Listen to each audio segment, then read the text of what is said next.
corrupt person ever to run for president.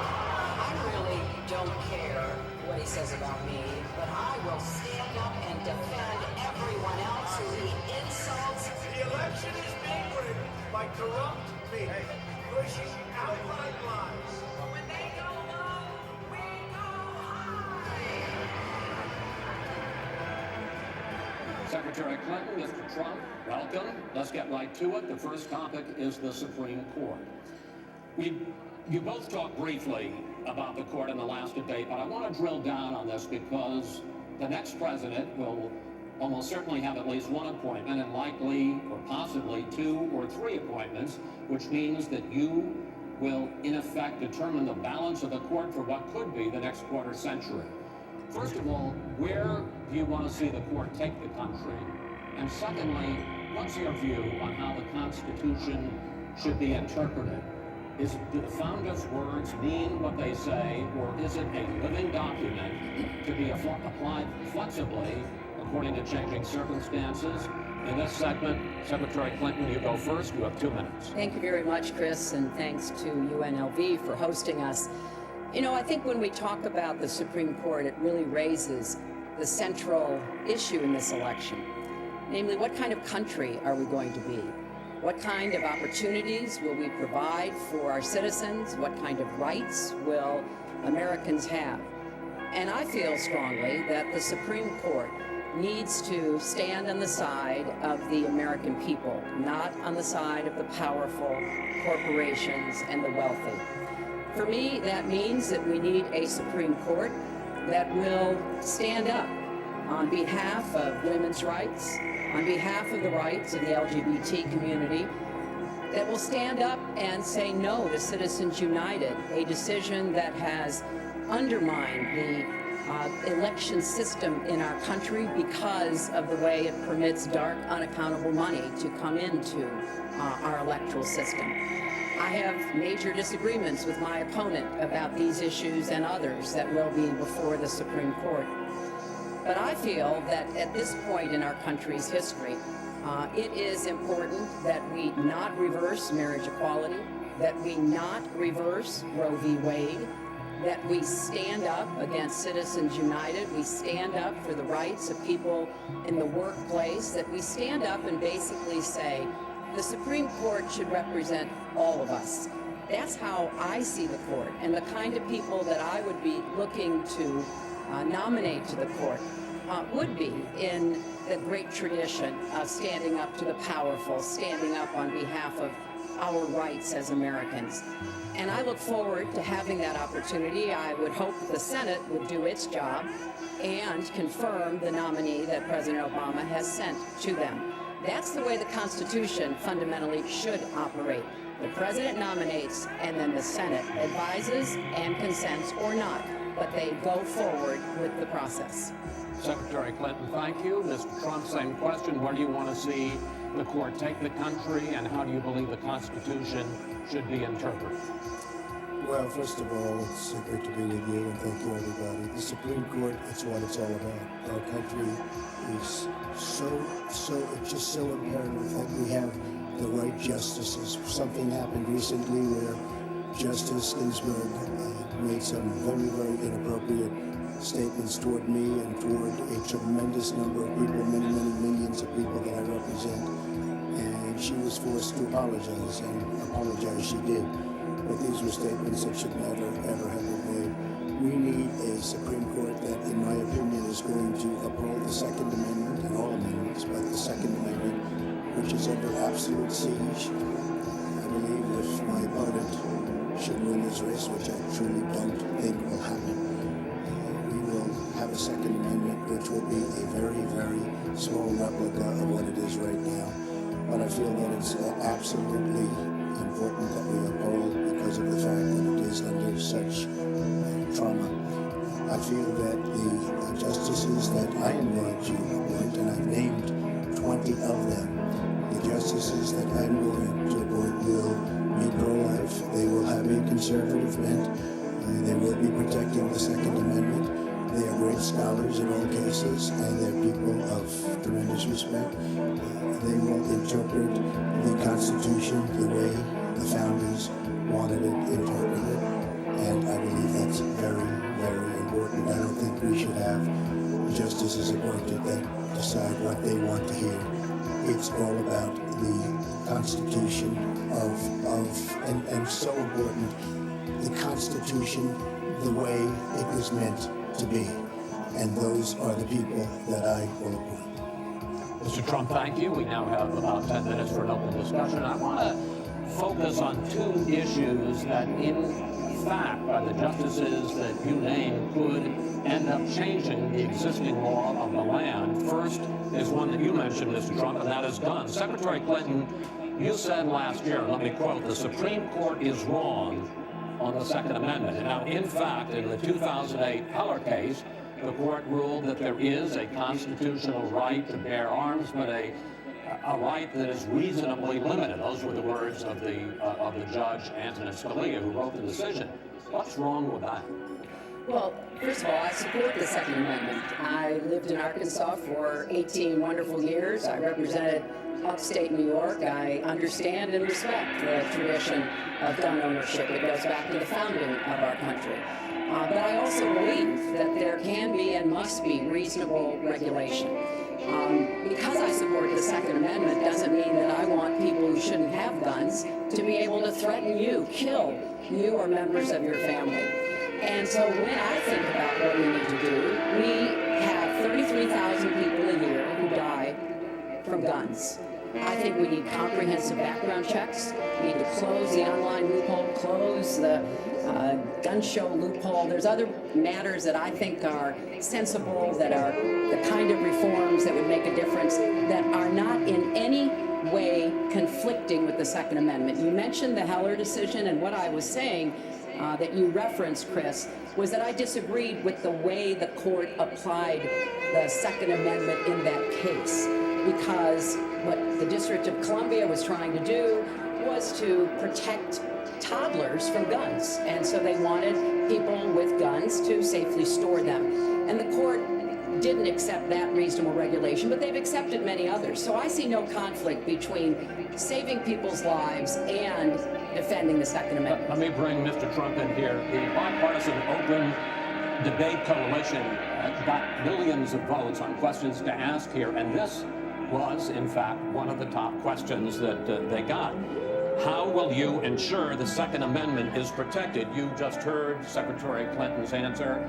Does she persuade you that while you may disagree on regulation, that in fact she supports a Second Amendment right to bear arms? Well, the D.C. versus Heller decision was very strongly, and she was extremely angry about it. I watched it, and she was very, very angry when upheld. And Justice Scalia was so involved, and it was a well-crafted decision. But Hillary was extremely upset, extremely angry, and people that believe in the Second Amendment and believe in it very strongly were very upset with what she had to say. Let me bring in Secretary Clinton. Were you extremely upset? Well, I was upset because, unfortunately, dozens of toddlers injure themselves, even kill people with guns, because, unfortunately, not everyone who has loaded guns in their homes takes appropriate precautions. But there's no doubt that I respect the Second Amendment, that I also believe there's an individual right to bear arms. That is not in conflict with sensible, common sense regulation. And, you know, look, I understand that Donald's been strongly supported by the NRA. The gun lobby's on his side. They're running millions of dollars of ads against me. And I regret that, because what I would like to see is for people to come together and say, of course, we're going to protect and defend the Second Amendment, but we're going to do it in a way that tries to save some of these 33,000 lives that we lose every year. Let me bring Mr. Trump back into that, because in fact you oppose any limits on assault weapons, any limits on high-capacity magazines. You support a national right to carry law. Why so? Well, let me just tell you, before we go any further, in Chicago, which has the toughest gun laws in the United States, probably you could say by far, they have more gun violence than any other city. So we have the toughest laws, and you have tremendous gun violence. I am a very strong supporter of the Second Amendment, and I don't know if Hillary was saying it in a sarcastic manner, but I'm very proud to have the endorsement of the NRA, and it's the earliest endorsement they've ever given to anybody who ran for president. So I'm very honored by all of that. We are going to appoint justices. This is the best way to help the Second Amendment. We are going to appoint justices that will feel very strongly about the Second Amendment, that will not do damage to the Second Amendment. Well, let's pick up on another issue which divides you and the justices that whoever ends up winning this election appoints could have a dramatic effect there, and that's the issue of abortion. Right. Mr. Trump, you're pro-life, but I want to ask you specifically, do you want the court, including the justices that you will name, to overturn Roe v. Wade, which includes, in fact states, a woman's right to abortion? Well, if that would happen, because I am pro-life and I will be appointing pro-life judges, I would think that that will go back to the individual states. But I'm asking you specifically, would you like If they overturned it, it'll go back to the states. But what I'm asking you, sir, is do you want to see the court overturn? You just said you want to see the court protect the Second Amendment. Do you want to see the court overturn Roe Well, v. if Wade? we put another 2 or perhaps 3 justices on, that's really what's going to be, that's what will happen. And that'll happen automatically, in my opinion, because I am putting pro-life justices on the court. I will say this, it will go back to the states, and the states will then make a determination. Secretary Clinton. Well, I strongly support Roe v. Wade, which guarantees a constitutional right to a woman to make the most intimate, most difficult in many cases decisions about her health care that one can imagine. And in this case, it's not only about Roe v. Wade. It is about what's happening right now in America. So many states are putting very stringent regulations on women that block them from exercising that choice, to the extent that they are defunding Planned Parenthood, which of course provides all kinds of cancer screenings and other benefits for women in our country. Donald has said he's in favor of defunding Planned Parenthood. He even supported shutting the government down to defund Planned Parenthood.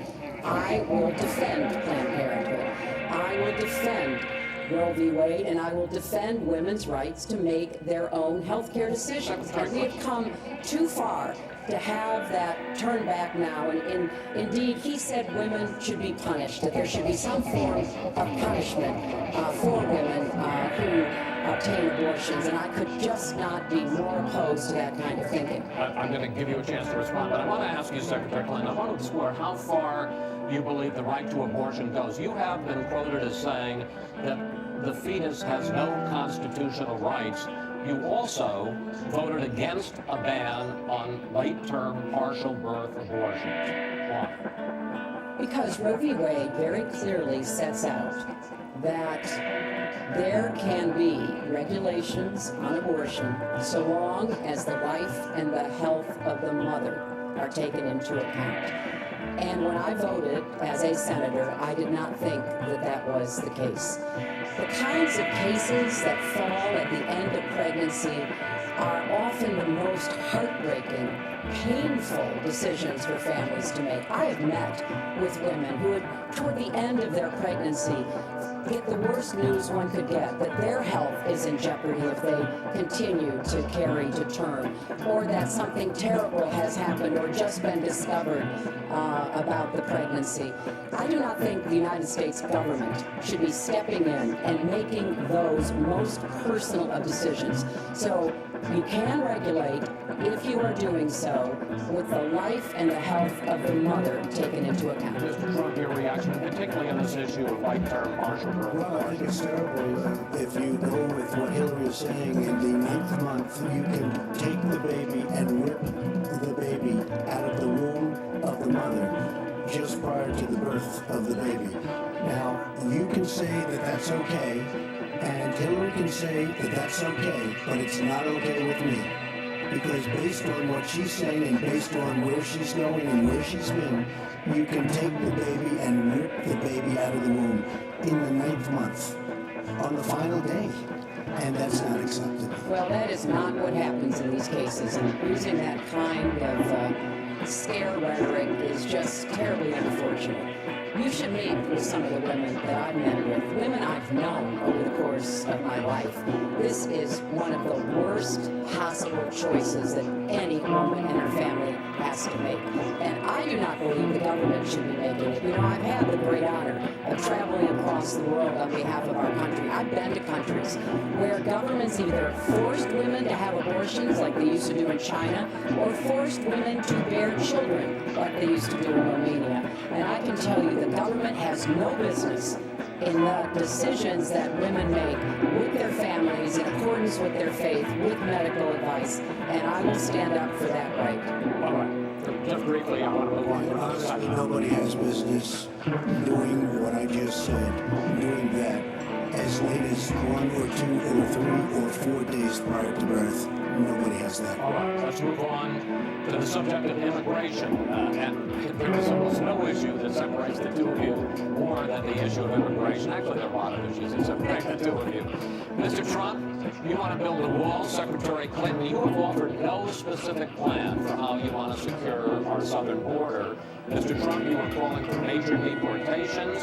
Secretary Clinton, you say that within your first 100 days as president, you're going to offer a package that includes a pathway to citizenship. The question really is, why are you right and your opponent wrong?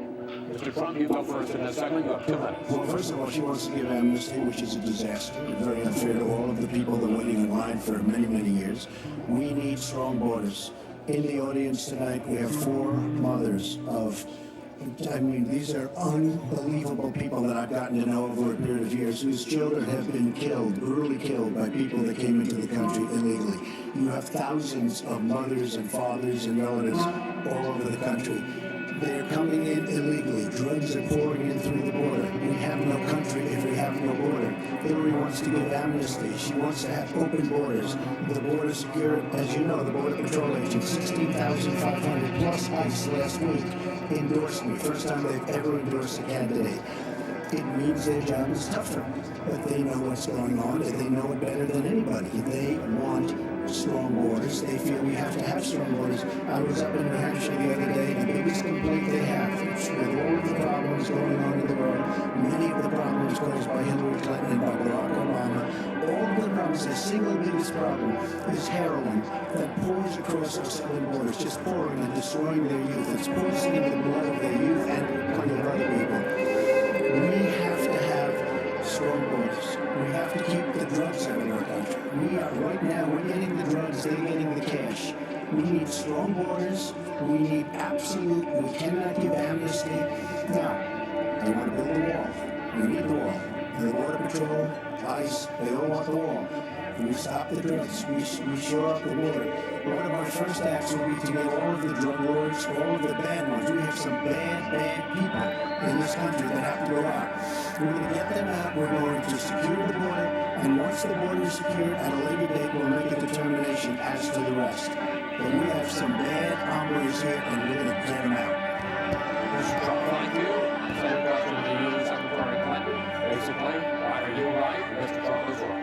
Well, as he was talking, I was thinking about a young girl I met here in Las Vegas, Carla, who was very worried that her parents might be deported because she was born in this country, but they were not. They work hard, they do everything they can to give her a good life. And you're right, I don't want to rip families apart. I don't want to be sending parents away from children. I don't want to see the deportation force that Donald has talked about in action in our country. We have 11 million undocumented people. They have 4 million American citizen children, 15 million people.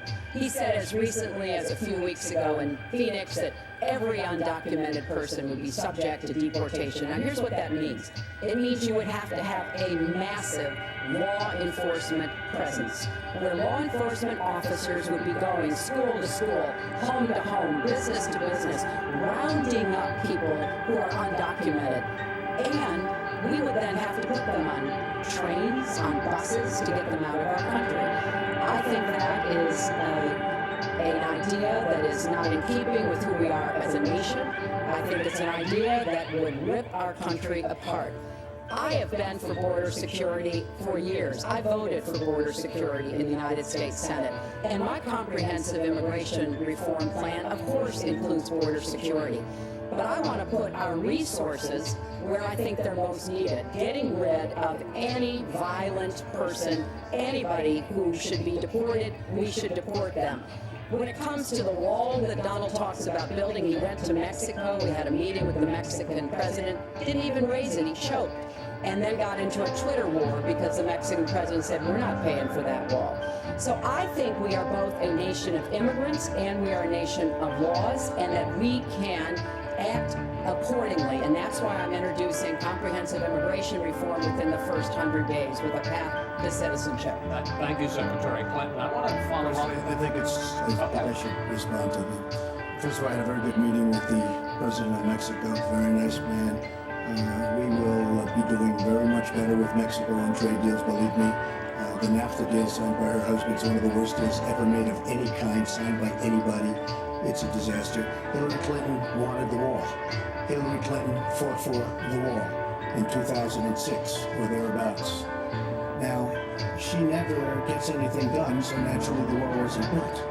But Hillary Clinton wanted the wall. Well, let me, We are contrary of laws. And by the way, no, wait, I'd like to hear from, I'd like to hear from Secretary Clinton. I voted for border security, and there are some limited places where that was appropriate. There also is necessarily going to be new technology and how best to deploy that.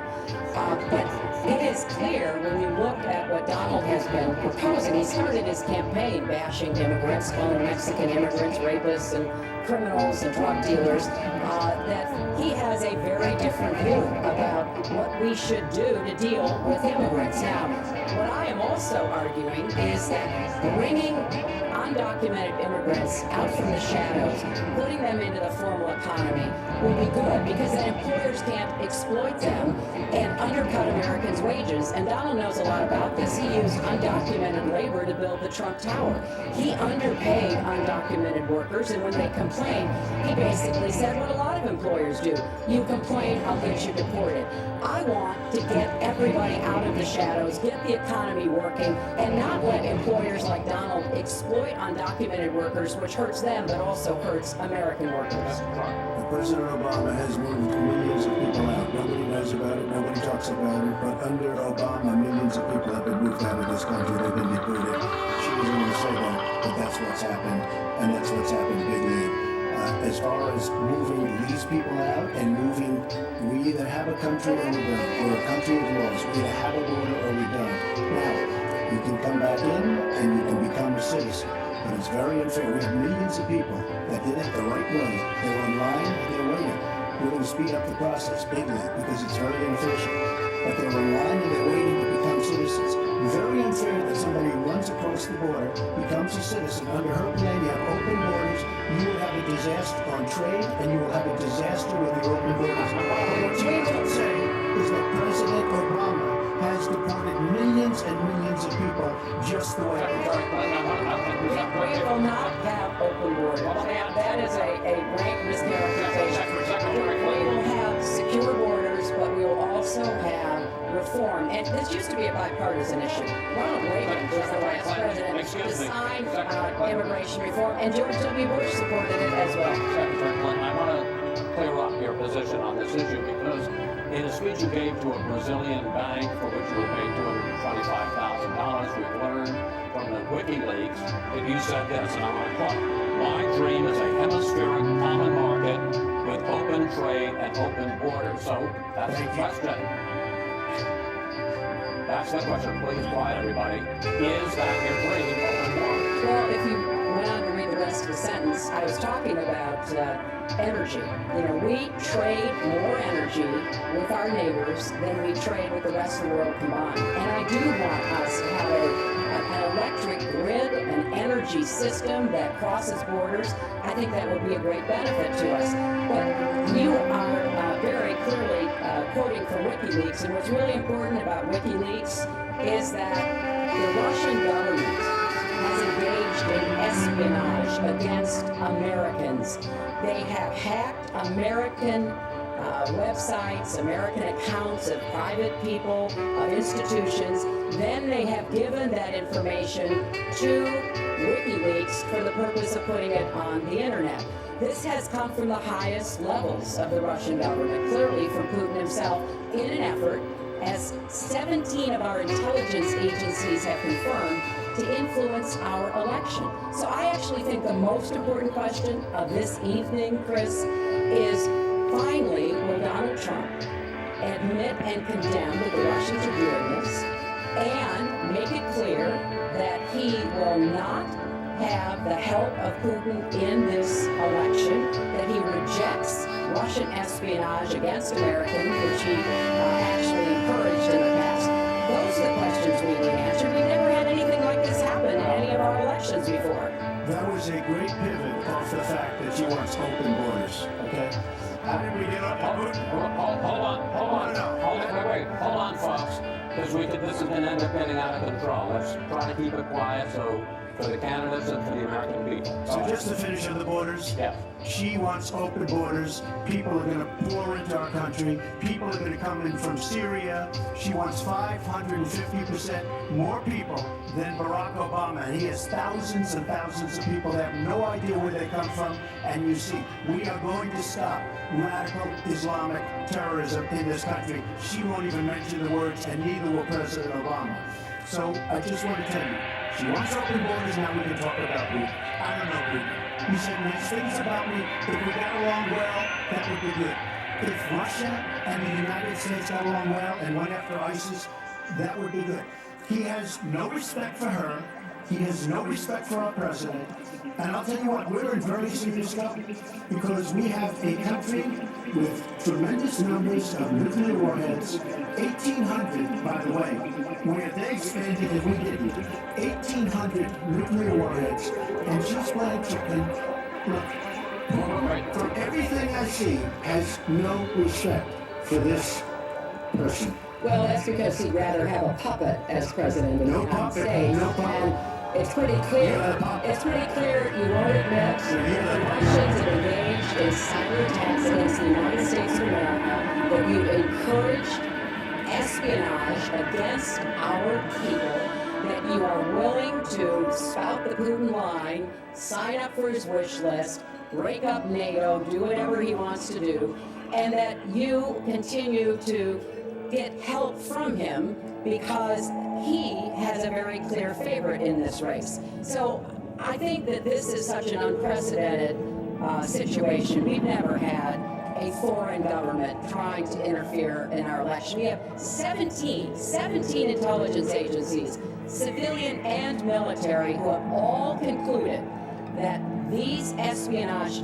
attacks, these cyber attacks, come from the highest levels of the Kremlin, and they are designed to influence our elections. I find that deeply disturbing, and I think it's time to take a stand. Russia, China, or anybody. I am not quoting myself. I am quoting 17 intelligence. You doubt 17 military and civilian agencies. Well, we'd rather believe Vladimir Putin than the military and civilian intelligence professionals who are sworn to protect us. I find that just absolutely Putin, because Putin has outsmarted her at every step of the way. Excuse me.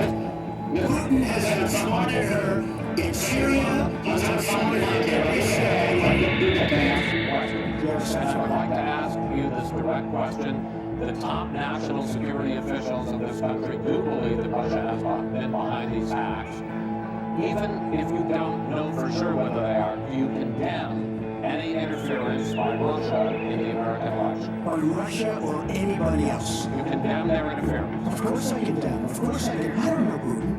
I have no idea. I never met Putin. This is not my best friend. But if the United States got along with Russia, it wouldn't be so bad. Let me tell you, Putin has outsmarted her and Obama at every single step of the way. Whether it's Syria, you name it, missiles. Take a look at the startup that they signed. The Russians have said, according to many, many reports, I can't believe they allowed us to do this. They create warheads and we can't. The Russians can't believe it. She has been outsmarted by Putin, and all you have to do is look at the Middle East. They've taken over. We've spent $6 trillion. They've taken over the Middle East. She has been outsmarted and outplayed worse than anybody I've ever seen in any government whatsoever. We're a long way away from immigration, but I'm going to let you finish this talk. You got about 45 seconds. Yeah, And she always will be. I find it ironic that he's raising nuclear weapons. This is a person who has been very cavalier, even casual about the use of nuclear weapons. He's advocated more countries getting them, Japan, Korea, even Saudi Arabia.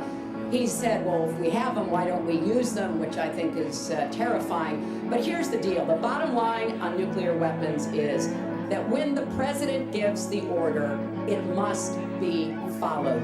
There's about 4 minutes between the order being given and the people responsible for launching nuclear weapons to do so. And that's why 10 people who have had that awesome responsibility have come out and in an unprecedented way said they would not trust Donald Trump with the nuclear codes or to have his finger on the nuclear button. I have 200 generals and admirals, 21 endorsing me, 21 Congressional Medal of Honor recipients. As far as Japan and other countries, we are being ripped off by everybody in the world. We're defending other countries. We are spending a fortune doing it. They have the bargain of the century. All I said is we have to renegotiate these agreements because our country cannot afford to defend Saudi Arabia, Japan, Germany, South Korea, and many other places. We cannot continue to afford. She took that as saying nuclear weapons. Look, she's been proven to be a liar on so many different ways. This is just another lie. Well, I'm just quoting you when There's no quote. You're not going to find a quote from me. Nuclear competition in Asia. You said, go ahead, enjoy yourselves, folks. That kind And of defend language, yourselves. And defend yourself. I didn't say nuclear. And defend yourself. The United States has kept the peace through our alliances. Donald wants to tear up our alliances. I think it makes the world safer, and frankly, it makes the United States safer. I would work with our allies in Asia, in Europe, in the Middle East, and elsewhere. That's the only way we're going to be able to We are going to move on to the next topic, which is the economy, and I hope we handle that as well as we did immigration. You also have very different ideas about how to get the economy growing faster. Secretary Clinton, in your plan, government plays a big role. You see more government spending, or entitlements, or tax credits, or tax penalties. Mr. Trump, you want to get government out with lower taxes and less regulation. We're going to drill down into this a little bit more, but in this overview, please explain to me why you believe that your plan will create more jobs and growth for this country, and your opponent's plan will not. In this round, you go first, Secretary Clinton. Well, I think when the middle class thrives, America thrives. And so my plan is based on growing the economy, giving middle class families many more opportunities. I want us to have the biggest jobs program since World War II, jobs in infrastructure and advanced manufacturing. I think we can compete with high-wage countries, and I believe we should. New jobs and clean energy, not only to fight climate change, which is a serious problem, but to create new opportunities and new businesses. I want us to do more to help small business. That's where 2/3 of the new jobs are going to come from. I want us to raise the national minimum wage because people who live in poverty should not, who work full-time should not still be in poverty. And I sure do want to make sure women get equal pay for the work we do. I feel strongly that we have to have an education system that starts with preschool and goes through college. That's why I want more technical education in high schools and in community colleges, real apprenticeships to prepare young people for the jobs of the future. I want to make college debt-free, and for families making less than $125,000, you will not get a tuition bill from a public college or university if the plan that I worked on with Bernie Sanders is enacted. And we're going to work hard to make sure that it is, because we are going to go where the money is. Most of the gains in the last years since the Great Recession have gone to the very top. So we are going to have the wealthy pay their fair share. We're going to have corporations make a contribution greater than they are now to our country. That is a plan that has been analyzed by independent experts, which said that it could produce 10 million new jobs. By contrast, Donald's plan has been analyzed to conclude it might lose 3.5 million jobs. Why? Because his whole plan is to cut taxes, to give the biggest tax breaks ever to the wealthy and to corporations, adding $20 trillion to our debt and causing the kind of dislocation that we have seen before, because it truly will be trickle-down economics on steroids. So the plan I have, I think, will actually produce greater opportunities. The plan he has will cost us jobs and possibly lead to another great recession. Secretary, thank you. Mr. Trump, why will your plan create more jobs and growth than Secretary Clinton? Well, first of all, before I start on my plan, her plan is going to raise taxes and even double your taxes. Her tax plan is a disaster. And she can say all she wants about college tuition, and I'm a big proponent. We're going to do a lot of things for college tuition, but the rest of the public's going to be paying for it. We will have a massive, massive tax increase under Hillary Clinton's plan. But I'd like to start off where we left, because when I said Japan and Germany, and I'm not to single them out, but South Korea, these are very rich, powerful countries. Saudi Arabia, nothing but money. We protect Saudi Arabia. Why aren't they paying? She immediately, when she heard this, I questioned it. And I questioned NATO. Why aren't the NATO questioned? Why aren't they paying? Because they weren't paying. Since I did this was a year ago, all of a sudden they're paying. I've been given a lot of credit for it. All of a sudden they're starting to pay up. They have to pay up. We're protecting people. They have to pay up. And I'm a big fan of NATO, but they have to pay up. She comes out and said, we love our allies. We think our allies are great. Well, it's awfully hard to get them to pay up when you have somebody saying, we think how great they are. We have to tell Japan in a very nice way. We have to tell Germany, all of these countries, South Korea, we have to say, you have to help us out. We have, during his regime, during President Obama's regime, we've doubled our national debt. We're up to $20 trillion. So my plan, we're going to renegotiate trade deals. We're going to have a lot of free trade. We're going to have free trade, more free trade than we have right now. But we have horrible deals. Our jobs are being taken out by the deal that her husband signed, NAFTA, one of the worst deals ever. Our jobs are being sucked out of our economy. You look at all of the places that I just left. You go to Pennsylvania, you go to Ohio, you go to Florida, you go to any of them. You go upstate New York. Our jobs have fled to Mexico and other places. We're bringing our jobs back. I am going to renegotiate NAFTA.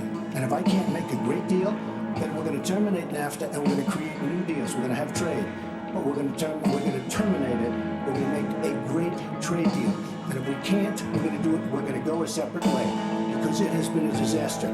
We're going to cut taxes massively. We're going to cut business taxes massively. They're going to start hiring people. We're going to bring the $2.5 trillion that's offshore back into the country. We are going to start the engine rolling again, because right now our country is dying at 1% GDP. Well, let me translate that if I can, Chris, because the fact is he's going to advocate for the largest tax cuts we've ever seen, 3 times more than the tax cuts under the Bush administration. I have said repeatedly throughout this campaign, I will not raise taxes on anyone making $250,000 or less. I also will not add a penny to the debt. I have costed out what I'm going to do. He will, through his massive tax cuts, add $20 trillion to the debt. Well, he mentioned the debt. We know how to get control of the debt. When my husband was president, we went from a $300 billion deficit to a $200 billion surplus, and we were actually on the path to eliminating the national debt. When President Obama came into office, he inherited the worst economic disaster since the Great Depression. He has cut the deficit by 2/3. So yes, one of the ways you go after the debt, one of the ways you create jobs is by investing in people. So I do have investments in new jobs, investments in education, skill training, and the opportunities for people to get ahead and stay ahead. That's the kind of approach that will work. Cutting taxes on the wealthy, we've tried that. It has not worked the way that it has been. I want to pursue your plan because in many ways it is similar to the Obama stimulus plan in 2009, which has led to the slowest GDP growth since 1949. Correct. Thank you, sir. You told me in July when we spoke that the problem is that President Obama didn't get to do enough in what he was trying to do with the stimulus. So is your basically even more of the Obama stimulus? Well, it's a combination, Chris, and let me say that when you inherit the level of economic catastrophe that President Obama inherited, it was a real touch-and-go situation. I was in the Senate before I became Secretary of State. I've never seen people as physically distraught as the Bush administration team was because of what was happening to the economy. I personally believe that the steps that President Obama took saved the economy. He doesn't get the credit he deserves for taking some very hard positions. But it was a terrible recession. So now we've dug ourselves out of it. We're standing, but we're not yet running. So what I am proposing is that we invest from the middle out and the ground up, not the top down. That is not going to work. That's why what I have put forward doesn't add a penny to the debt, but it is the kind of approach that will enable more people to take those new jobs, higher paying jobs. We're beginning to see some increase in incomes, and we certainly have had a long string of increasing jobs. We've got to do more to get the whole economy moving, and that's what I believe I will be able to do. Mr. Trump, even conservative economists who looked at your plan say that the numbers don't add up, that your idea, and you've talked about 25 million jobs created, 4% Over 10 growth, is unrealistic. And they say, you've talked a lot about growing the energy industry, they say with oil prices as low as they are right now, that's unrealistic as well. Your response? So I just left some high representatives in India. They're growing at 8%. China is growing at 7%, and that for them is a catastrophically low number. We are growing, our last report came out, and it's right around the 1% level, and I think it's going down. Last week, as you know, at the end of last week, they came out with an anemic jobs report, a terrible jobs report. In fact, I said, is that the last jobs report before the election? Because if it is, I should win easily. It was so bad. The report was so bad. Look, our country is stagnant. We've lost our jobs. We've lost our businesses. We're not making things anymore, relatively speaking. Our product is pouring in from China, pouring in from Vietnam, pouring in from all over the world. I've visited so many communities. This has been such an incredible education for me, Chris. I've gotten to know so many, I've developed so many friends over the last year, and they cry when they see what's happening. I passed factories that were thriving 20, 25 years ago, and because of the bill that her husband signed and she blessed 100%. It is just horrible what's happened to these people in these communities. Now, she can say that her husband did well, but boy, did they suffer as NAFTA kicked in, because it didn't really kick in very much, but it kicked in after they left. Boy, did they suffer. That was one of the worst things that's ever been signed by our country. Now she wants to sign Trans-Pacific Partnership. She wants it. She lied when she said she didn't call it the gold standard in one of the debates. She totally lied. She did call it the gold standard, and they actually fact-checked, and they said I was right. I want to give you a chance to briefly speak to that, but I want to pivot to one sensitive economy because of Obamacare. Go ahead. Well, first, let me say, number one, when I saw the final agreement for TPP, I said I was against it. It didn't meet my tests. I've had the same tests. Does it create jobs, raise incomes, and further our national security? I'm against it now. I'll be against it after the election. I'll be against it when I'm president. There's only one of us on this stage who's actually shipped jobs to Mexico, because that's Donald. He's shipped jobs to 12 countries, including Mexico. But he mentioned China. And, you know, one of the biggest problems we have with China is the illegal dumping of steel and aluminum into our markets. I have fought against that as a senator. I've stood up against it as Secretary of State. Donald has bought Chinese steel and aluminum. In fact, the Trump hotel right here in Las Vegas was made with Chinese steel. So he goes around with crocodile tears about how terrible it is, but he has given jobs to Chinese steel workers, not American steel workers. That's the kind of approach that is just not going to work. We're going to pull the country together. We're going to have trade agreements that we enforce. That's why I'm going to have a trade prosecutor for the first time in history. And we're going to enforce those agreements. And we're going to look for businesses to help us by buying American products. I ask a simple question. She's been doing this for 30 years. Why the hell didn't you do it over the last 15, 20 years? You were very much involved. Excuse me. My turn. You were very much involved in every aspect of this country, very much. And you do have experience. I'd say the one thing you have over me is experience, but it's bad experience, because what you've done has turned out badly. For 30 years you've been in a position now, and if you say that I use steel or I use something else, I'd make it impossible for me to do that. I wouldn't mind. The problem is you talk, but you don't get anything done. You don't. Just like when you ran the State Department, $6 billion was missing. How do you miss $6 billion? You ran the State Department. $6 billion was either stolen, they don't know. It's gone. $6 billion. If you become president, this country is going to be in some mess, believe me.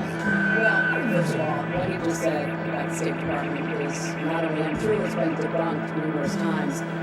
But I think it's really an important issue. He raised the 30 years of experience. So we just talked briefly about that. You know, back in the 1970s, I worked for the Children's Defense Fund, and I was taking on discrimination against African American kids in schools. He was getting sued by the Justice Department for racial discrimination in his apartment buildings. In the 1980s, I was working to reform the schools in Arkansas. He was borrowing $14 million from his father to start his businesses. In the 1990s, I went to Beijing, and I said women's rights are human rights. He insulted a former Miss Universe, Alicia Machado, called her an eating machine. And on the day when I was in the Situation Room, monitoring the raid that brought Osama bin Laden to justice, he was hosting the Celebrity Apprentice. So I'm happy to compare my 30 years of experience, what I've done for this country, trying to help in every way I could, especially kids and families, get ahead and stay ahead, with your 30 years, and I'll let the American people make that decision. Well, I think I did a much better job of building a massive company, a great company, some of the greatest assets anywhere in the world. Worth many, many billions of dollars. I started with a $1 million loan. I agree with that. It's a $1 million loan, but I built a phenomenal company. And if we could run our country the way I've run my company, we would have a country that you would be so proud of. You wouldn't even be proud of it. And frankly, when you look at her real record, take a look at Syria, take a look at the migration, take a look at Libya, take a look at Iraq. She gave us ISIS because her and Obama created this huge vacuum.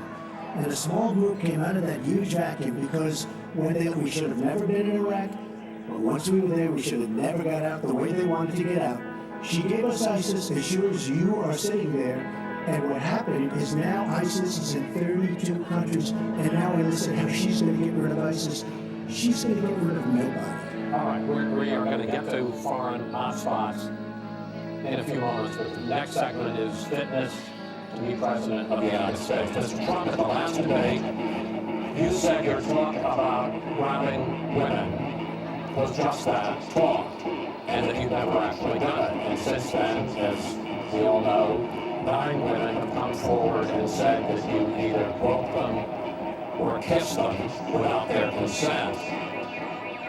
Why would so many different women from so many different circumstances over so many different years, why would they all in this last couple of weeks make up, you deny this, why would they all make up these stories? And since this is a question for both of you, Secretary Clinton, Mr. Trump says what your husband did and that you defended was even worse. Mr. Trump, you go first. Well, first of all, those stories have been largely debunked. Those people, I don't know those people. I have a feeling how they came. I believe it was her campaign that did it. Just like if you look at what came out today on the clips, where I was wondering what happened with my rally in Chicago and other rallies where we had such violence. She's the one in Obama that caused the violence. They hired people, they paid them $1,500, and they're on tape saying, be violent, cause fights, do bad things. I would say the only way, because those stories are all totally false, I have to say that. And I didn't even apologize to my wife, who's sitting right here, because I didn't do anything. I didn't know any of these women. I didn't see these women. These women, the woman on the plane, the woman, I think they want either fame or her campaign did it. And I think it's her campaign, because when I saw what they did, which is a criminal act, by the way, where they're telling people to go out and start fistfights and start violence. And I'll tell you what, in particular in Chicago, People were hurt and people could have been killed in that riot. And that was now all on tape, started by her. I believe, Chris, that she got these people to step forward. If it wasn't, they get their 10 minutes of fame. But they were all total, it was all fiction. It was lies and it was fiction. Well, Secretary Clinton. at the last debate, we heard Donald talking about what he did to women. And after that, a number of women have come forward saying that's exactly what he did to them. Now, what was his response? Well, he held a number of big rallies where he said that he could not possibly have done those things to those women because they were not attractive enough for I did not them say to be that. assaulted. I did not say that. In fact, he went on to say, Her 2 minutes, sir, her 2 minutes. But did not say that. It's her 2 minutes. he went on to say, look at her, I don't think so. About another woman, he said, that wouldn't be my first choice. He attacked the woman reporter writing the story, called her disgusting, as he has called a number of women during this campaign. Donald thinks belittling women makes him bigger. He goes after their dignity, their self-worth, and I don't think there is a woman anywhere who doesn't know what that feels like. So we now know what Donald thinks and what he says and how he acts toward women. That's who Donald is. I think it's really up to all of us to demonstrate who we are and who our country is, and to stand up and be very clear about what we expect from our next president, how we want to bring our country together, where we don't want to have the kind of pitting of people one against the other, where instead we celebrate our diversity, we lift people up, and we make our country even greater. America is great because America is good. And it really is up to all of us to make that true now and in the future, and particularly for our children and our grandchildren.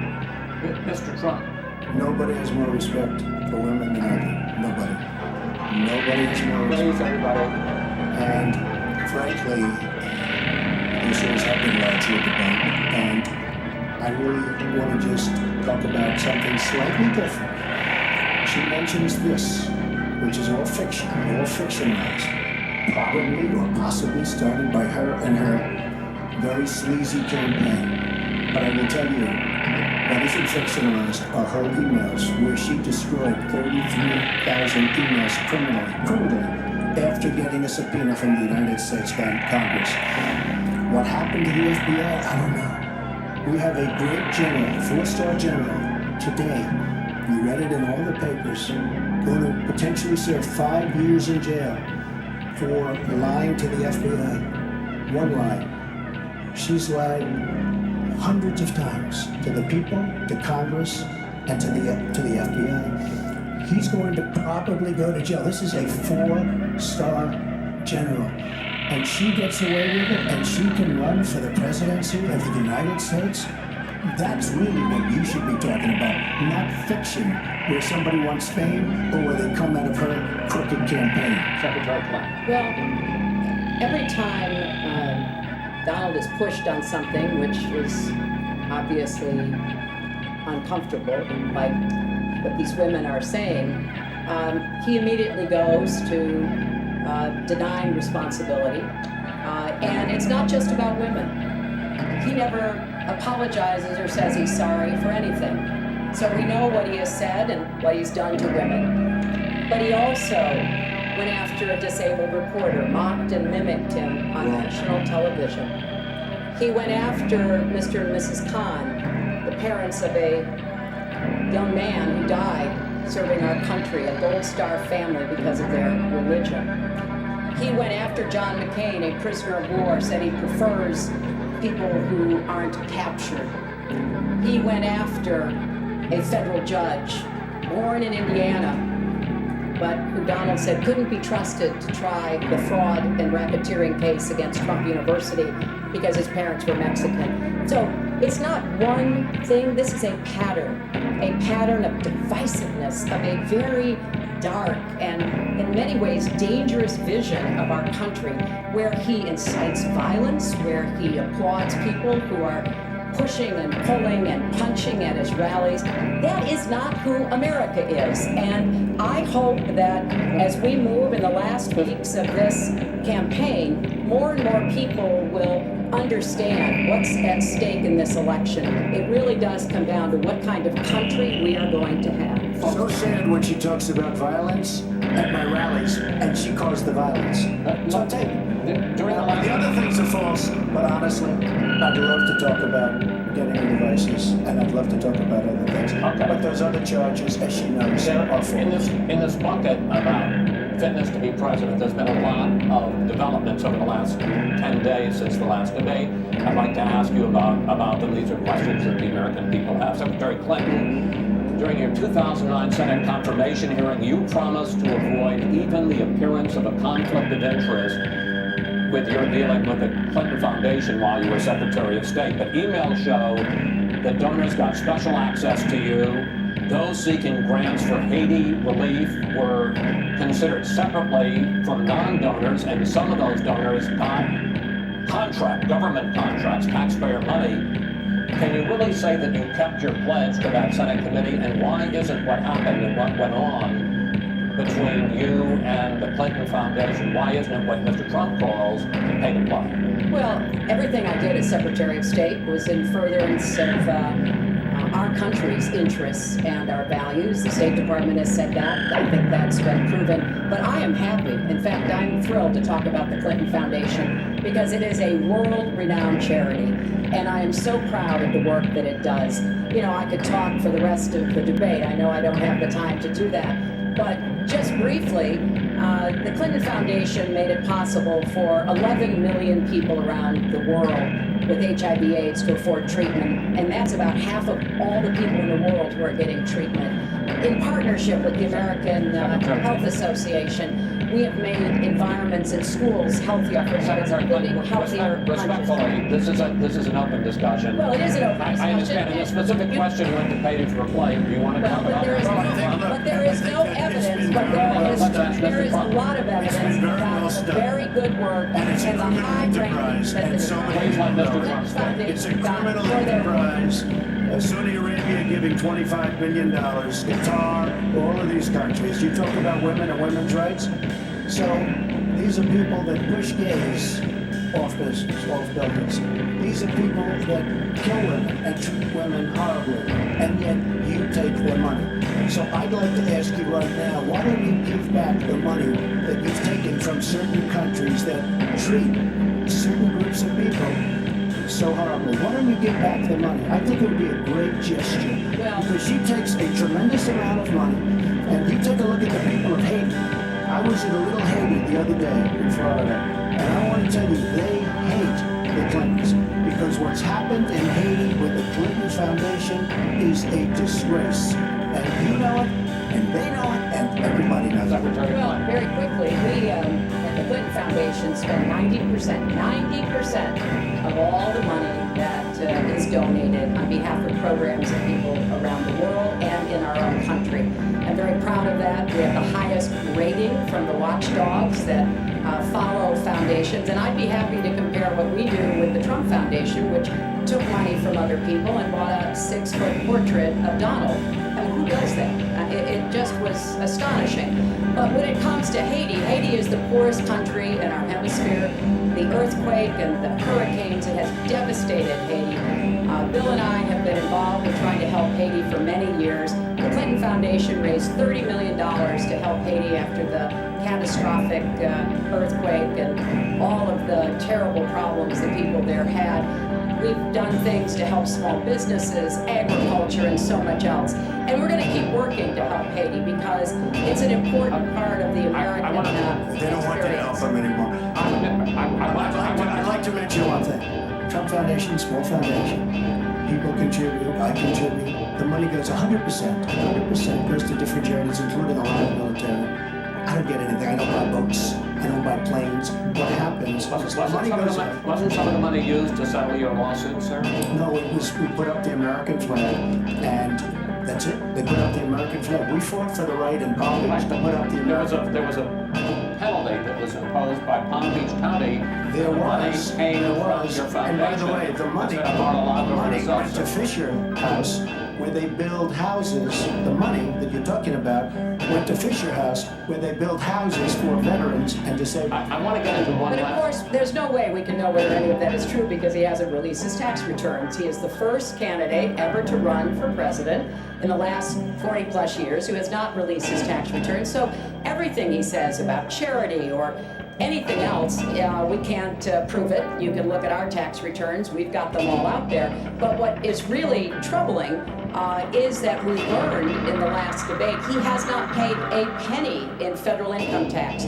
And we were talking about immigrants a few minutes ago, Chris. You know, half of all immigrants, undocumented immigrants in our country, actually pay federal income tax. So we have undocumented immigrants in America who are paying more federal income tax than a billionaire. I find So that let me just tell you, astonishing.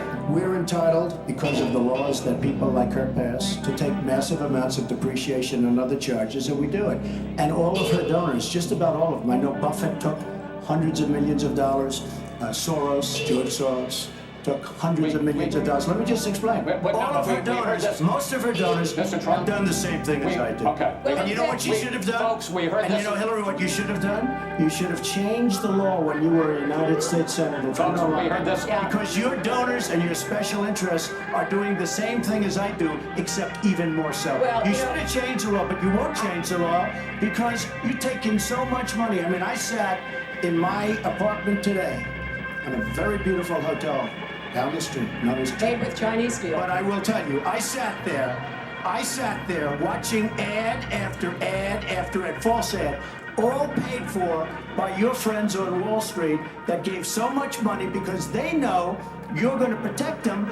And frankly, you should have changed the laws. If you don't like what I did, you should have changed the law. Mr. Trump, I want to ask you about one last question in this topic.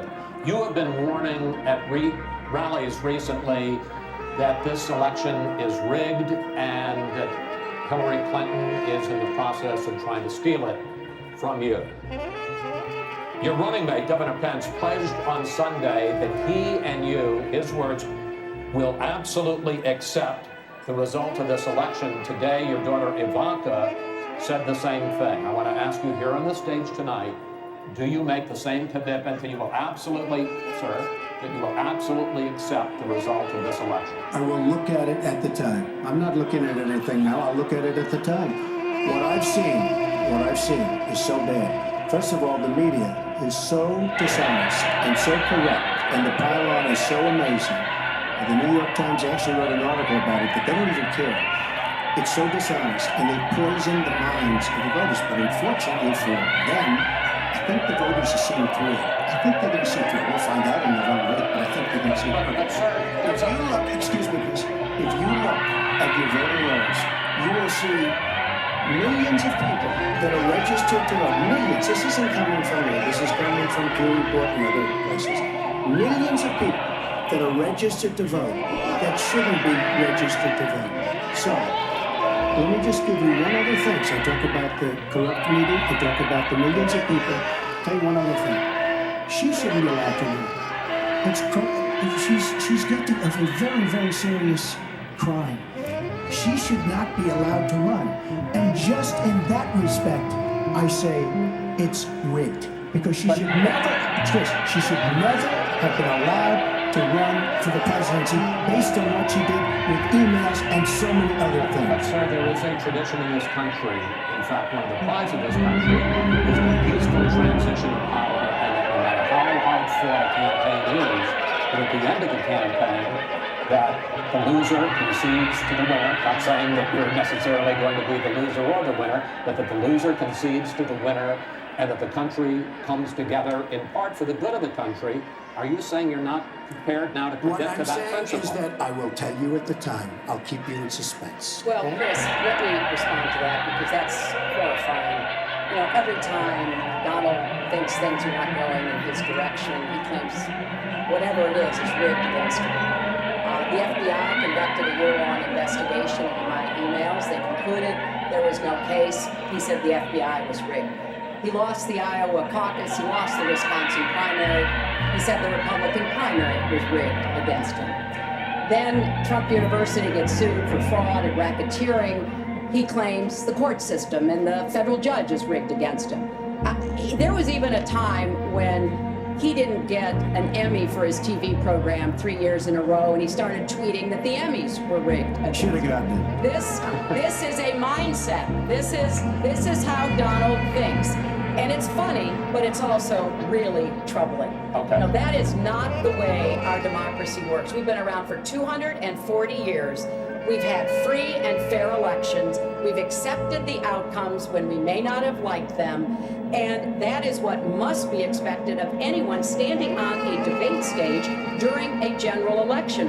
You know, President Obama said the other day, when you're whining before the game is even finished, it just shows you're not up to doing the job. And let's be clear about what he is saying and what that means. He is denigrating, he's talking down our democracy. And I, for one, am appalled that somebody who is the nominee of one of our two major parties would take that kind of position. I think what the FBI did and what the Department of Justice did, including meeting with her husband, the Attorney General, in the back of an airplane on the tarmac in Arizona, I think it's disgraceful. I think it's a disgrace. All right. I think we've never had a situation so Hold bad. on, folks. This doesn't do any good for anyone. Let's please continue the debate, and let's move on to the subject of foreign hotspots. The Iraqi offensive to take back Mosul has begun. If they are successful in pushing ISIS out of that city and out of all of Iraq, the question then becomes, what happens the day after? And that's something that whoever of you ends up as president is going to have to confront. Will you put U.S. troops into that vacuum to make sure that ISIS doesn't come back or isn't replaced by something even worse? Secretary Clinton, you go first in this segment. You have 2 minutes. Well, I am encouraged that there is an effort led by the Iraqi army, supported by Kurdish forces, and also given the help and advice from the number of special forces and other Americans on the ground. But I will not support putting American soldiers into Iraq as an occupying force. I don't think that is in our interest, and I don't think that would be smart to do. In fact, Chris, I think that would be a big red flag waving for ISIS to reconstitute itself. The goal here is to take back Mosul. It's going to be a hard fight. I've got no illusions about that. And then continue to press into Syria to begin to take back and move on Raqqa, which is the ISIS headquarters. I am hopeful that the hard work that American military advisors have done will pay off, and that we will see a really successful military operation. But we know we've got lots of work to do. Syria will remain a hotbed of terrorism as long as the civil war, aided and abetted by the Iranians and the Russians, continue. So I have said, look, we need to keep our eye on ISIS. That's why I want to have an intelligence surge that protects us here at home, why we have to go after them from the air, on the ground, online, why we have to make sure here at home we don't let terrorists buy weapons. If you're too dangerous to fly, you're too dangerous to buy a gun. And I'm going to continue to push for a no-fly zone and safe havens within Syria, not only to help protect the Syrians and prevent the constant outflow of refugees, but to frankly gain some leverage on both the Syrian government and the Russians, so that perhaps we can have the kind of serious negotiation necessary to bring the conflict to an end and go forward on a political track. Mr. Trump, second question. If we are able to push ISIS out of Mosul and out of Iraq, would you be willing to put U.S. troops in there to prevent their return or something else? Let me tell you, Mosul's so sad. We had Mosul. But when she left, when she took everybody out, we lost Mosul. Now we're fighting again to get Mosul. Part with Mosul, and what they wanted to do is they wanted to get the leaders of ISIS who they felt were in Mosul. About 3 months ago, I started reading that they want to get their leaders, and they're going to attack Mosul. Whatever happened to the element of surprise? Okay? we announced we're going after Mosul. I've been reading about going after Mosul now for about, how long is it? Over 3 months? These people have all left. They've all left. The element of surprise.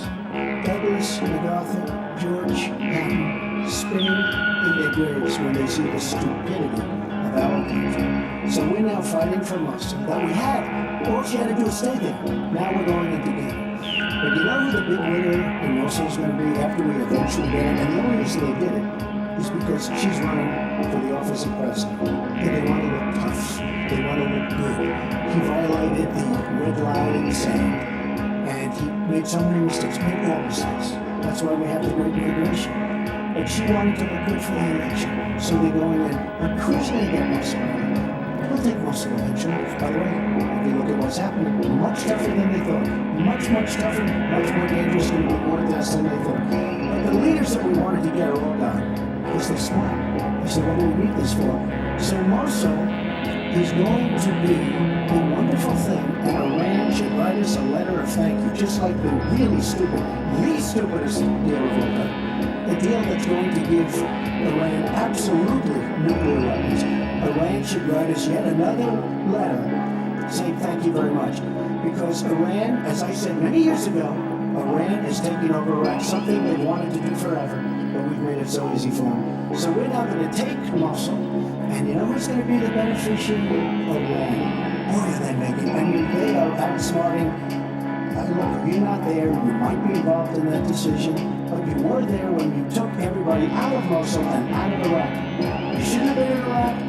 You did vote for it. You shouldn't have been in Iraq, but once you were in Iraq, you should have never left the way. The point is, the winner is going to be Iran. Well, once again, Donald is inclined and didn't support the invasion of Iraq. I said it was a mistake. I said that years ago. He has consistently denied what is a very clear fact that before the invasion he supported it.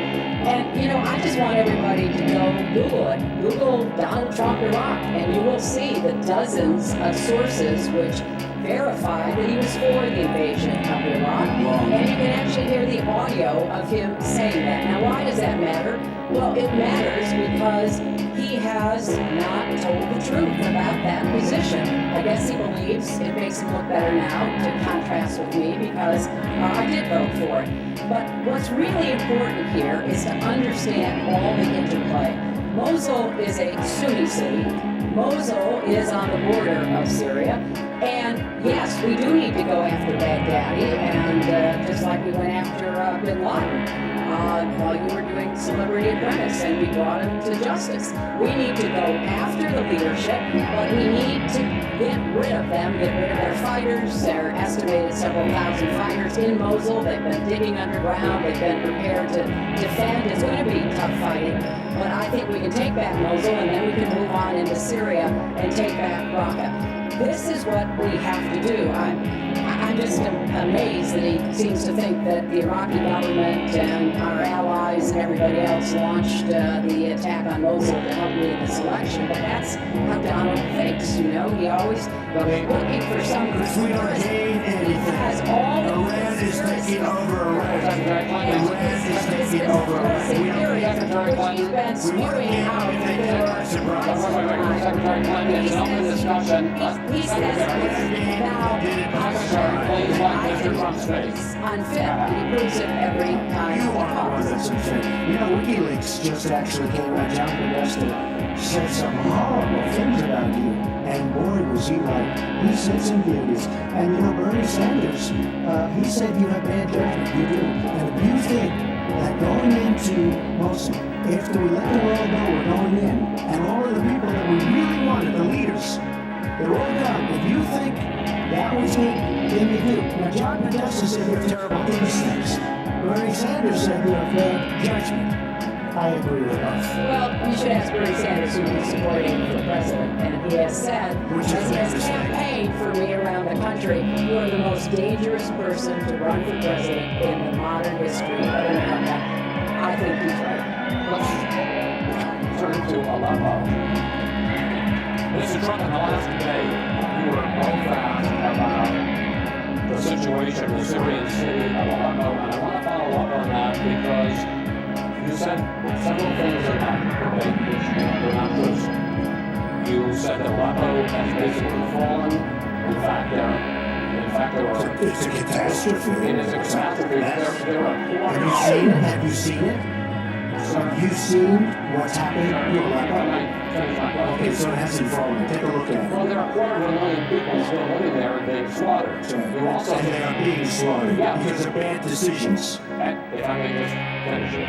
And you also said that ISIS, that Syria and Russia are busy fighting ISIS. In fact, they have been the ones who've been bombing and shelling eastern Aleppo, and they just announced a humanitarian pause, in effect admitting that they have been bombing and shelling Aleppo. Would you like to clear that up? Well, Aleppo is a disaster. It's a humanitarian nightmare, but it has fallen from any standpoint. I mean, what do you need, a signed document? Take a look at Aleppo. It is so sad when you see what's happened. And a lot of this is because of Hillary Clinton. Because what's happened is by fighting Assad, who turned out to be a lot tougher than she thought, and now she's going to say, oh, he loves Assad. He's just much tougher and much smarter than her and Obama. And everyone thought he was gone 2 years ago, 3 years ago. He aligned with Russia. He now also aligned with Iran, who we made very powerful. We gave them $150 billion back. We give them $1.7 billion in cash. I mean, cash, bundles of cash as big as this stage. We gave them $1.7 billion. Now, they have aligned. He has aligned with Russia and with Iran. They don't want ISIS, but they have other things because we're backing rebels. We don't know who the rebels are. We're giving them lots of money, lots of everything. We don't know who the rebels are. And when and if, and it's not going to happen because you have Russia and you have Iran now, but if they ever did overthrow Assad, you might end up with as bad as Assad is, and he's a bad guy. But you may very well end up with worse than Assad. If she did nothing, we'd be in much better shape. And this is what's caused the Great Migration, where she's taking in tens of thousands of Syrian refugees who probably, in many cases, not probably, who are definitely, in many cases, ISIS aligned, and we now have them in our country, and wait till you see what this will be the great Trojan horse, and wait till you see what happens in the coming years. Lots of luck, Hillary. Thanks a lot for doing a great job. Secretary Clinton, you had talked about, and in the last debate again today, that you would impose a no-fly zone to try to protect the people of Aleppo and to stop the killing there. President Obama has refused to do that because he fears it's going to draw us closer or deeper into the conflict. And General Joseph Dunford, the chairman of the Joint Chiefs of Staff, says, you impose a no-fly zone, chances are you're going to get into a war, his words, with Syria and Russia. So the question I have is, if you impose a no-fly zone, first of all, how do you respond to their concerns? Secondly, if you impose a no-fly zone and a Russian plane violates that, does President Clinton shoot that plane down? Well, Chris, first of all, I think a no-fly zone could save lives and could hasten the end of the conflict. I am well aware of the really legitimate concerns that you have expressed from both the president and the general. This would not be done just on the first day. This would take a lot of negotiation. It would also take making it clear to the Russians and the Syrians that our purpose here was to provide safe zones on the ground. We've had millions of people leave Syria, and those millions of people inside Syria who've been dislocated. So I think we could strike a deal and make it very clear to the Russians and the Syrians that this was something that we believed was in the best interests of the people on the ground in Syria. It would help us with our fight against ISIS. But I want to respond to what Donald said about refugees. He's made these claims repeatedly. I am not going to let anyone into this country who is not vetted, who we do not have confidence in, but I am not going to slam the door on women and children. That picture of that little 4-year-old boy in Aleppo with the blood coming down his face while he sat in an ambulance is haunting. And so we are going to do very careful, thorough vetting. That does not solve our internal challenges with ISIS and our need to stop radicalization, to work with American Muslim communities who are on the front lines to identify and prevent attacks. In fact, the killer of the dozens of people at the nightclub in Orlando, the Pulse nightclub, was born in Queens, the same place Donald was born. So let's be clear about what the threat is and how we are best going to be able to meet it. And yes, some of that threat emanates from over in Syria and Iraq, and we've got to keep fighting, and I will defeat ISIS. And some of it is we have to up our game and be much smarter here at home. I want to get into our final segment. But I just have to, it's so ridiculous what she will defeat ISIS. We should have never let ISIS happen in the first place. And right now they're in 32 countries. Okay. Should have done. Wait 1 second. They had a ceasefire 3 weeks ago. A ceasefire, United States, Russia, and Syria. And during the ceasefire, Russia took over vast swatches of land. And then they said, we don't want the ceasefire anymore. We are so outplayed on missiles, on ceasefires.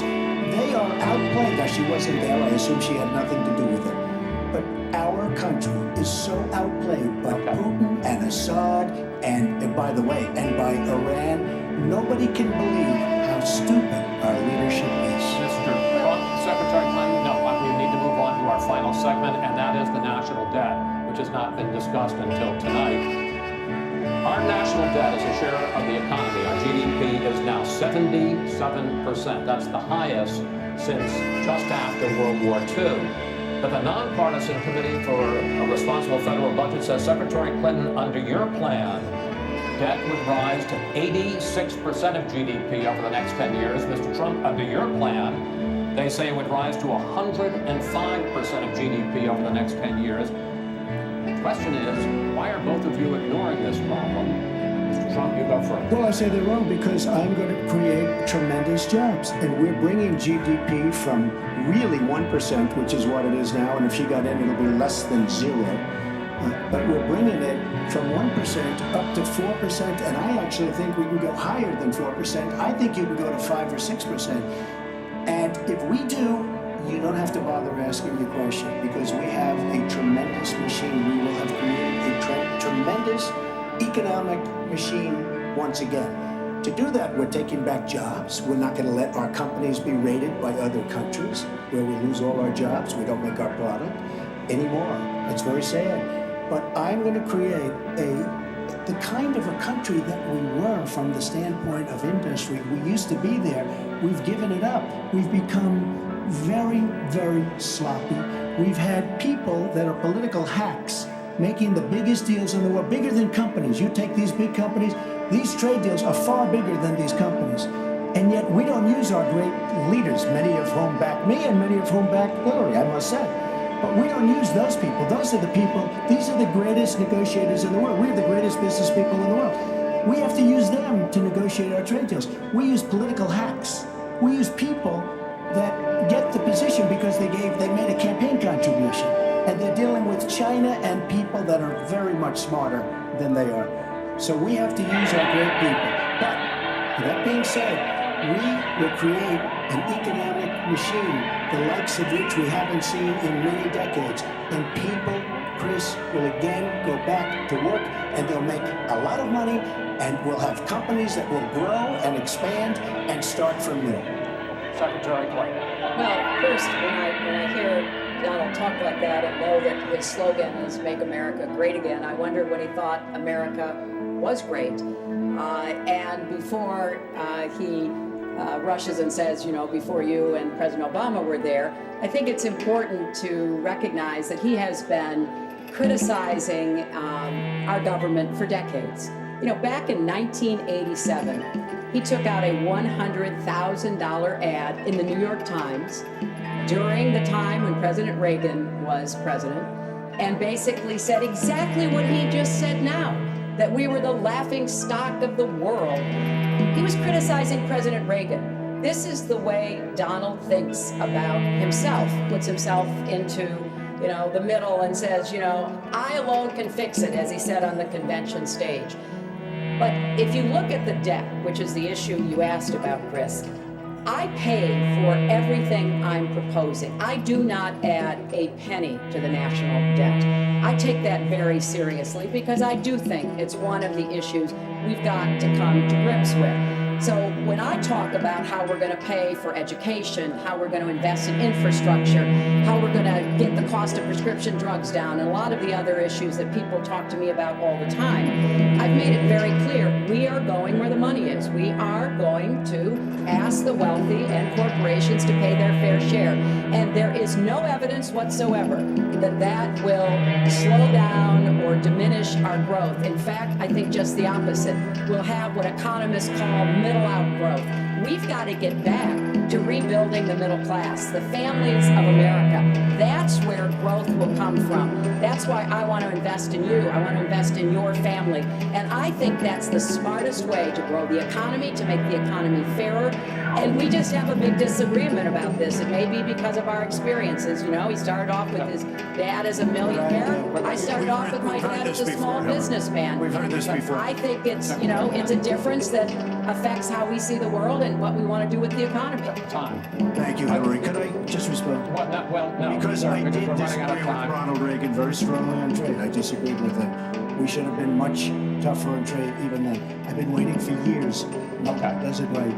And frankly, now we're going to do it right. All right. The one last area I want to get into with you in this debate is the fact that the biggest driver of our debt is entitlements, which is 60% of all federal spending. Now, the Committee for Responsible Federal Budget has looked at both of your plans, and they say neither of you has a serious plan that is going to solve the fact that Medicare is going to run out of money in the 2020s, Social Security is going to run out of money in the 2030s, and at that time, recipients are going to take huge cuts in their benefits. So, in effect, the final question I want to ask you in this regard is, and let me start with you, Mr. Trump, would President Trump make a deal to save Medicare and Social Security that included both tax increases and benefit cuts, in effect, a grand bargain on entitlements? We're cutting taxes. We're going to grow the economy. It's going to grow at a record rate. But that's not going to help on entitlements. It's going to totally help you. And one thing we have to do, repeal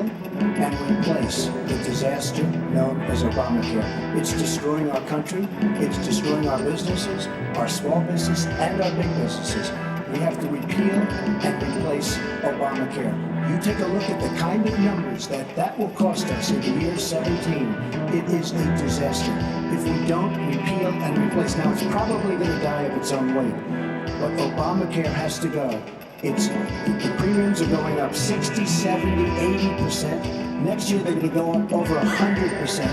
And I'm really glad that the premiums have started. At least the people see what's happening, because she wants to keep Obamacare and she wants to make it even worse. And it can't get any worse. Bad health care at the most expensive price. We have to repeal and replace Obamacare. And Secretary Clinton, same question, because at this point, Social Security and Medicare are going to run out, the trust funds are going to run out of money. Will you, as president, will you consider a grand bargain, a deal that includes both tax increases and benefit cuts to try to save both worlds? Well, Chris, I am on record as saying that we need to put more money in the Social Security Trust Fund. That's part of my commitment to raise taxes on the wealthy.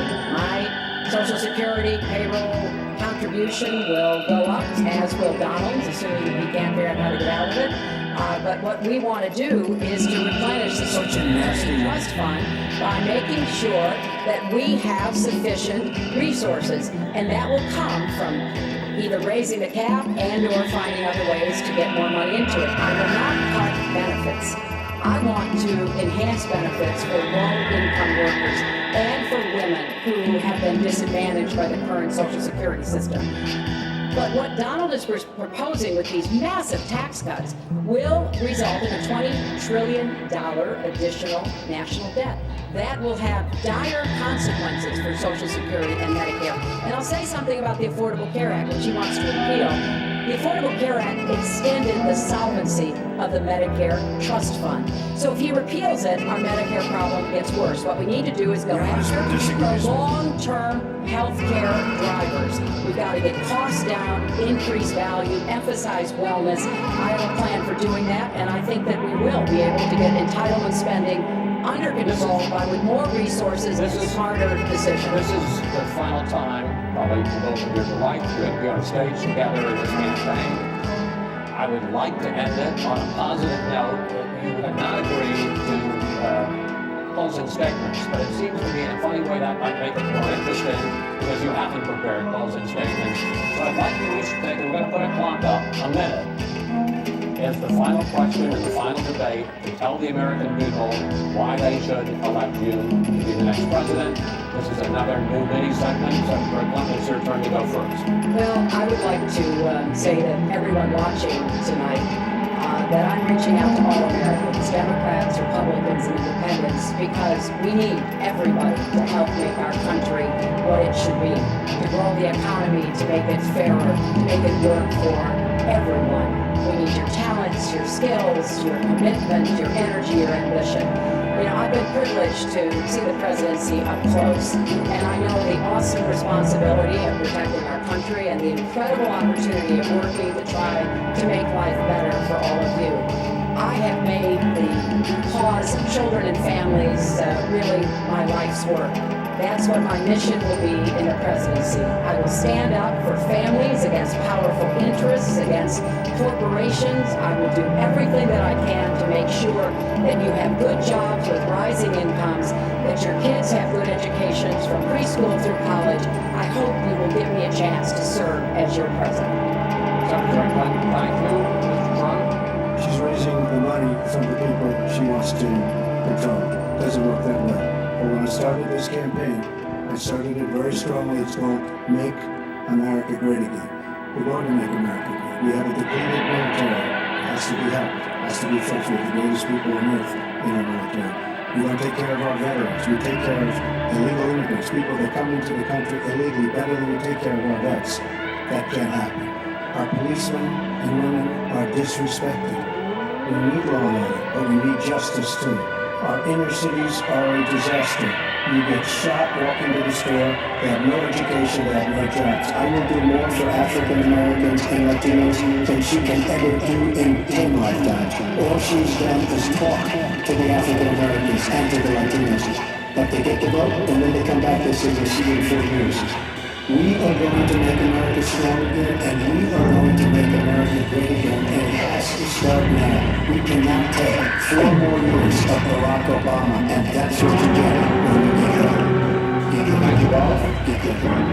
Secretary Clinton, hold on just a moment, folks. Secretary Clinton, Mr. Trump, I want to thank you both for participating in all 3 of these debates. That brings to an end this year's debate sponsored by the Commission of Presidential Debates. We want to thank the University of Nevada, Las Vegas, and its students for having us. Now, the decision is up to you. While millions have already voted, Election Day, November 8th, is just 20 days away. One thing everyone here can agree on, we hope you will go vote. It is one of the honors and obligations of living in this great country. Thank you, and good night.